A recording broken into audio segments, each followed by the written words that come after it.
تا حالا شده دلت یه دلمه آذربایجانی بخواد ولی فکر کنی پیچیدن برگا و آماده کردنش زمان بره؟ بیا تا بهت یاد بدم که این دلمه خوش عطر و خوشمزه رو بدون دردسر و در کمترین زمان درست کنی. اول از همه بریم سراغ برنج. یه پیمانه برنج رو چند بار شستم و آب کشی کردم. بعد روش آب ریختم و گذاشتم کنار.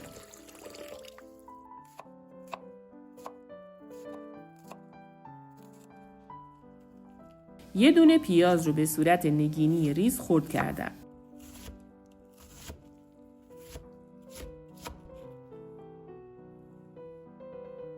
داخل کاسه بزرگ اول 300 گرم گوشت چرخ کرده ریختم، بعد پیاز رو بهش اضافه کردم. نوبت خرد کردن سبزی دلمه است که شامل جعفری، گشنیز، شوی، تره، ترخون و مرزه هست. سبزی خرد شده رو ریختم روی بقیه مواد. برنج خیس خورده رو هم اضافه کردم. نوبت اضافه کردن ادویه هاست. نصف قاشق چایخوری فلفل سیاه، 1 قاشق چایخوری زردچوبه، نصف قاشق چایخوری ادویه کاری، نمک به اندازه اضافه کردم و همه مواد رو با هم چنگ زدم تا بافت نسبتاً منسجمی داشته باشم.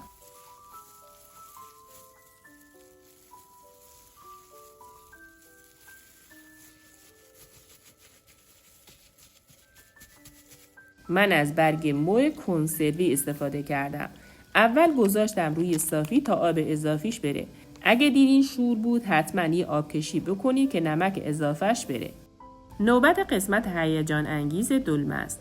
یعنی پیچیدن دلمه به سبک مادر بزرگا. قسمت براق برق رو بذارید زیر بیفته.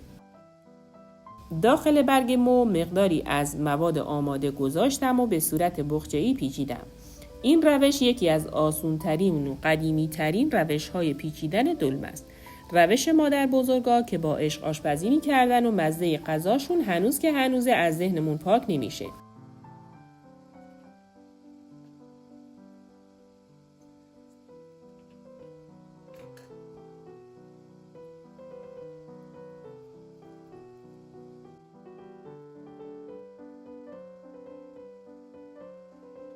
الان یه نکته بهت میگم که دلمه هات هیچ وقت باز نشن. کف قابلمه چند تا از برگ ها رو گذاشتم. بعد دلمه ها رو چیدم داخل قابلمه. این دلمه چون موادش خامه حتما باید فشرده چیده بشن که باز نشن. من برای این دلمه از هیچ سسی استفاده نکردم. دقیقاً به سبک قدیمی. 50 گرم کره حیوانی رو با مقداری آب جوش هم زدم تا کره حل بشه.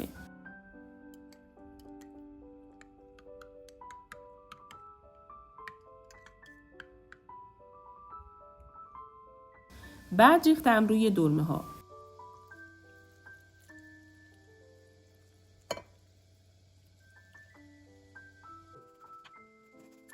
چند برش لیمو هم گذاشتم روی دلمه ها که هم خوش عطر میشن هم ترش مزه. و اما نکته طلایی، حتما روی دلمه ها یه بشقاب چینی بذارید. این باعث میشه دلمه ها یک دست و حرفه‌ای در بیان و هیچ کدومشون باز نشه. در قابلمه رو گذاشتم و اول اجازه دادم با شعله بالا تا جوش بیاد. بعد اینکه به جوش اومد 1.5 ساعت با شعله ملایم گذاشتم تا دلمه کامل بپزه. قدیمی‌ها دلمه رو با ماست می‌خوردن. 100 گرم ماست رو با 2 حبه سیر و مقداری فلفل سیاه مزه‌دار کردم. واقعا خوردن دلمه با این ماست حسابی میچسبه. پیشنهاد میکنم حتما امتحان کنید و از خوردنش لذت ببرید.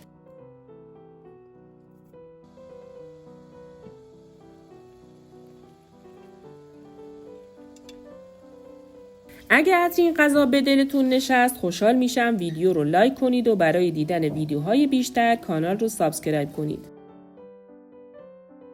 این هم یه بشقاب پر از دلمه آذربایجانی گرم و معطر که درست کردنش همزمان زیادی نمیبره، هم میتونی یه غذای سالم و اصیل بخوری و از طعم واقعی سنت لذت ببری. امیدوارم این دلمه آذربایجانی رو درست کنید و کنار عزیزانتون از خوردنش لذت ببرید. مرسی که همراه هم بودین. تا ویدیوی بعدی دلتون شاد و غذاتون خوشتم.